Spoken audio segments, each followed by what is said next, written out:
How's it going, guys? Hope you guys are having a great week. So it is that time of the week again, guys. It is Game News Friday, and I'm back today with another video. But this week, guys, I'm actually going to try something a little bit different. So there's been a couple of news stories that hit this week. So what I'm going to do today is I'm going to do a Friday news roundup. We'll see how this goes, and if you guys like this format, please let me know in the comment section below if you want me to continue this on for future Fridays. So there were three big stories that hit this week, and I want to talk a little bit briefly about each of them, touch upon what actually happened, and then I'll obviously give my opinion and my thoughts on it. So kicking us off this week, the first story I want to talk about is actually PlayStation related. So it was announced this week that Guerrilla Games' Hermen Hulst is going to become, or has already become, PlayStation's new head of worldwide studios.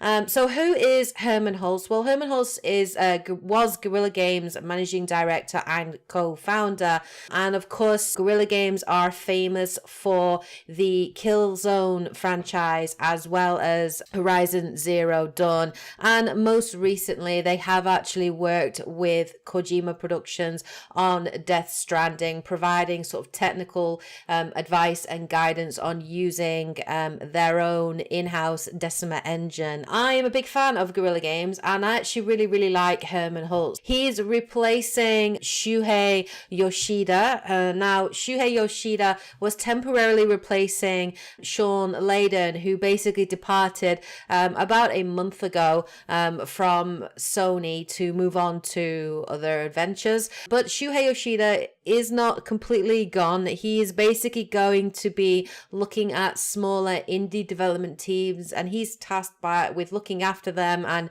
helping those teams to obviously provide content for the PlayStation 5, which is set to come out next year in the holiday season of 2020.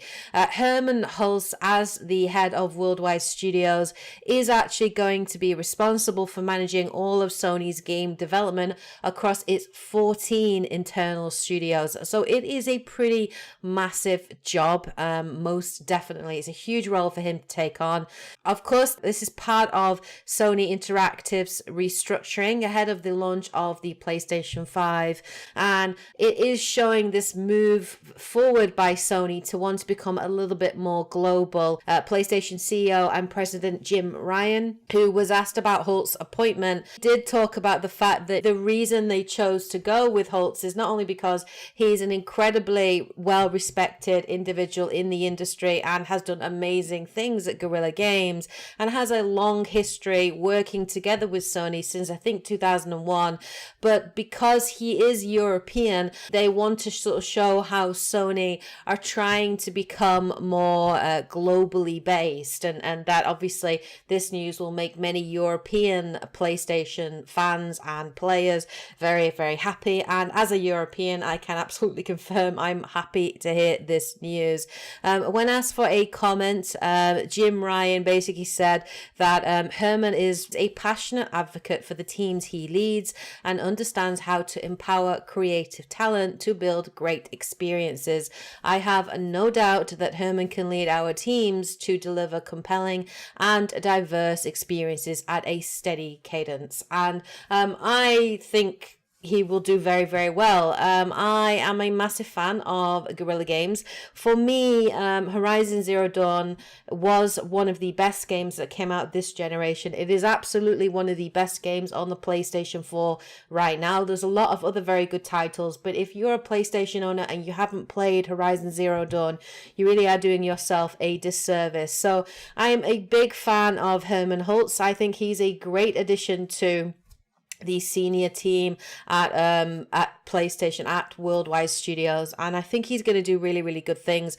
I also really like the fact that Shuhei Yoshida is focusing more on the indie side of things, so it does show that Sony are wanting to support their big developers but also their small indie development teams as well, and hopefully, you know, going into the next generation of PlayStation 5 in holiday season of next year, we're going to have a really good starting line lineup. I'm very excited to see what the future of PlayStation has to offer, and I think it's in very, very good hands. So watch this space. I'm sure there'll be more news coming out probably in the next 12 months before the PlayStation 5 is released. So that was one of the big news stories this week. The second news story is actually Fortnite related. So on the 3rd of November, we found out that Fortnite pro FaZe Jarvis had actually been banned permanently from Fortnite after cheating, after using something called an aimbot.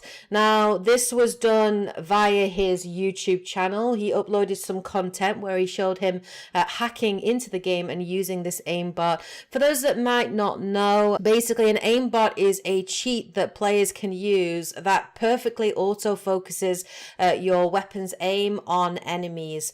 And these types of hacks are pretty much frowned upon in the gaming community, and if caught often do result in bans in games. Now, Epic Games actually takes a very harsh standpoint when it comes towards cheating, particularly when it comes to hacking and using aimbots, and it does actually state in their terms and conditions that if you are found cheating in the game and hacking the game, that it will result in a life ban. Well, on the 3rd of November, FaZe Jarvis uploaded a video onto his YouTube channel. It's a very emotion-filled 6-minute video. It's actually got nearly 9 million views, which is insane. But Jarvis basically apologized for his actions, claiming that he only used the aimbot in Fortnite's casual solo mode and playground mode while making video game content for his followers on YouTube and on Twitch. I just want to be clear, this is my first time I've ever done anything like this, and of course I have never done this in a competitive game mode at all. You know, at the time I posted those videos, I was completely oblivious to what could happen to me, like what the consequences were. Obviously, this was a huge mistake and it's completely wrong on my end. You know, I really don't know what to be, like, genuinely, I don't even know what I was thinking. Like, cheating in anything is just terrible. You should never do it. It's not acceptable. It's zero tolerance. It's just such a dumb thing to do. I should have paid more attention to the community rules and the TOS of Fortnite, and like, I'm so disappointed in myself for doing this and not thinking about like the consequences that could have happened. No, I just wish I could go back in time and just change all of this to make it never happen. Of course, Epic have given an official statement on this, and they've said, we have a zero tolerance policy for the usage of cheat software. When people are using aimbots or other cheat technologies to gain an unfair advantage, they ruin games for everyone who are playing fairly. So it's a lifetime ban from the game. Now, what does this mean for Jarvis? It's pretty huge, to be fair. His YouTube channel, he has about 2 million subscribers on there, and his content is almost exclusively Fortnite related content. So it is his primary source of income. It's the only game that he plays on his channel at the moment, and obviously the game has been incredibly good to him and he's had a lot of success from it. So this ban is quite, devastating for him, to be fair. So what's the response been to it? Well, there's been a mixed response. Obviously, a lot of people have been condemning him, rightly so.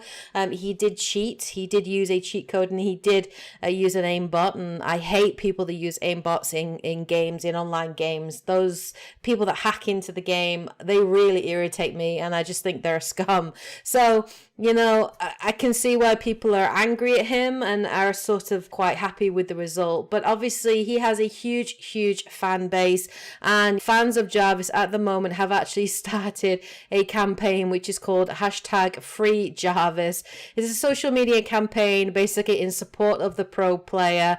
A lot of people have kind of said that the treatment, while yes, he should have been punished for cheating, that the treatment of Jarvis by Epic Games is a little harsh. And they have pointed to other instances of cheating in Fortnite, and there have been numerous instances of that. Jarvis is not the only one that uses online aimbots and cheats, and there was even a controversy that happened at the World Cup qualifiers this year, in which Fortnite Pro XXIF was actually caught cheating, and basically what they did is they were colluding with other players to accrue points more rapidly. they were banned from the game, but only for 2 weeks. And then they were actually allowed to compete in the World Cup, where they eventually placed 28th in the duos final. And apparently through the whole thing, they were booed by people that were sort of there watching it. So obviously there's a lot of hate, understandably, against them. So a lot of people are saying, you know, there really is this lack of consistency and fair treatment, but I don't think you can completely compare the two. Obviously, I think the ban on the XXIF for cheating in the competition in the World Cup should have been more severe. I don't think 2 weeks was sufficient. I think they actually should have been banned from competing in the competition that year completely, indefinitely, and maybe that ban should have lasted for 1 or 2 years possibly.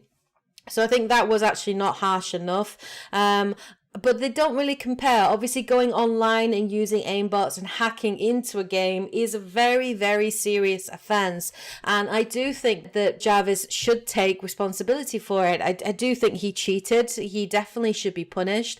There has been mixed response on it. I do know that Fortnite pro player Ninja was actually asked his thoughts on it, and he actually, while he does sort of agree that he should be punished, and he thinks what Jarvis did was wrong, he kind of sort of says, well, you know, he's a dumb kid and he didn't realize what he was doing. But to be fair, he really should have been reading that small print. He should have been reading the terms and conditions, especially because he played on the competitive scene, especially because it's his main source of income. So he really should have been knowing what he can and cannot do as a content creator. But anyway, Ninja did defend him, and he sort of said that he felt that he should have been treated a little bit differently because he is a content creator. Like, saying that you shouldn't have favoritism in a little bit in content creators, I mean, that's just kind of silly, man. Like, I'm not saying he shouldn't get banned at all. I'm not saying he shouldn't get any slap under it. He should get punished. Like, imagine you were a Turner making a YouTube video of you guys cheating. Do you know how many like little kids are gonna find out about that cheat and now gonna cheat in these next coming weeks, and it's just gonna be so annoying? You don't want a double standard either. Like, you don't want to be like, well, okay, you're a content creator, so just don't do this again. Everybody pretty much knows. Don't use a hack. And there's a difference between a content creator who has millions of subscribers, hundreds of thousands of followers, who gets banned from literally what makes him money, right? And there's a difference between some kid who is just a piece of shit who has absolutely zero following, has zero money that comes from Fortnite, from gaming, and hacks. You ban that kid, nothing happens to him. Nothing happens. Oh no, he can't cheat anymore. You ban Jarvis, it's different. The stakes are different. It should be handled a little bit differently.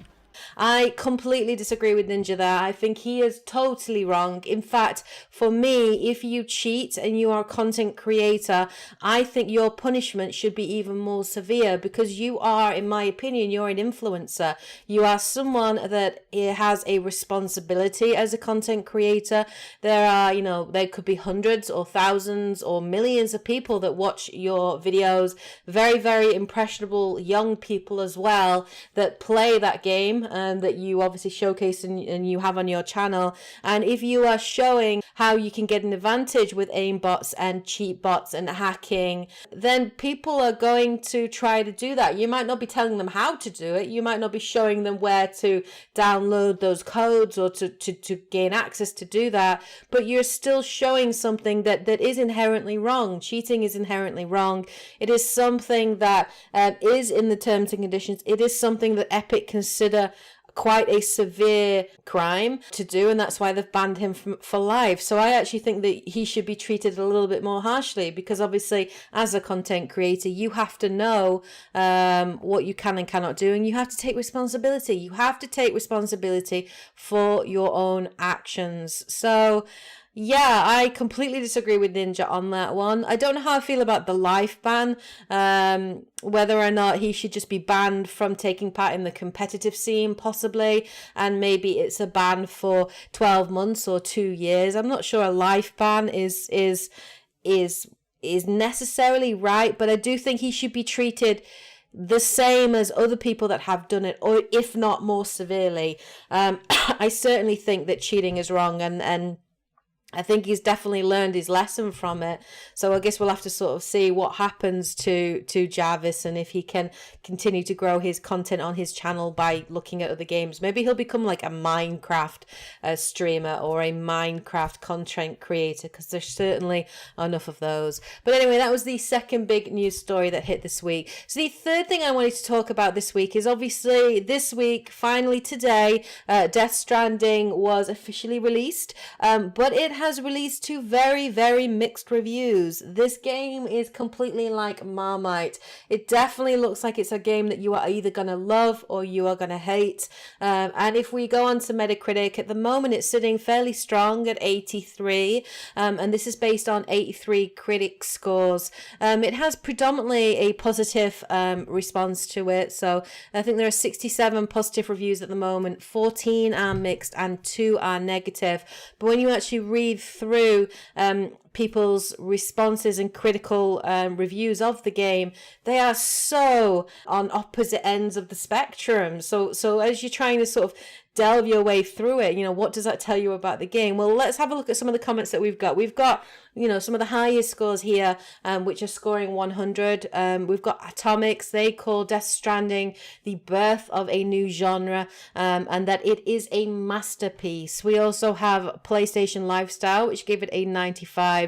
They said that Death Stranding is not a fun game, but it's an important and meaningful experience that earns its payoff through every bit of frustration and slog. It's a look at life and death, connection and solitude, a game about building up what matters most and supporting each other selflessly. You'll be bored at times and downright frustrated at others, but it comes with a great reward at the end that is made sweeter by the trials that precede it. It's brilliantly unique in its design and implementation of online elements.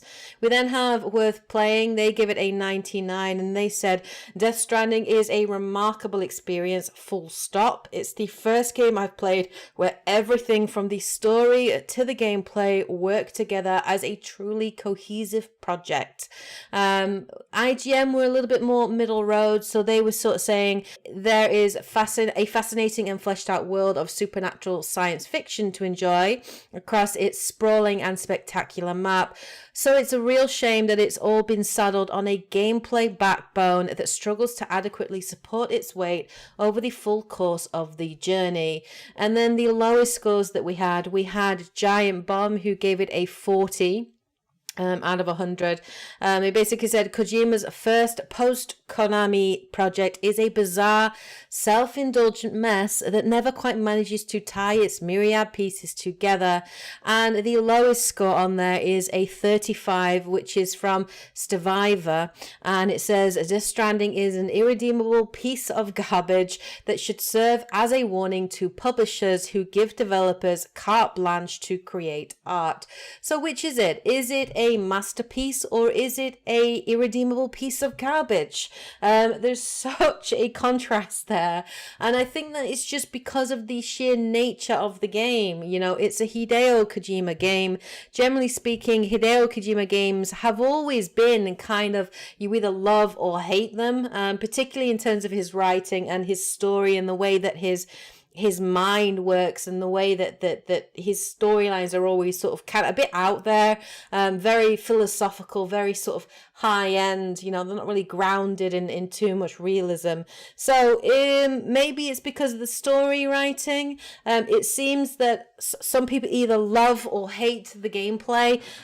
We do know that you play as Sam Porter Bridges, but it's touted as being like a walking simulator, and you're a delivery man, you're a porter basically, and your idea is you're trying to reconnect cities in America and deliver packages to these cities to reconnect everyone. The gameplay genre, it's called Strand, which is about making those connections, and as you make those connections you see other players in the same world. You can't physically see them, but you can see what's been left behind by them, and you can interact with other players that are like maybe on other dimensions.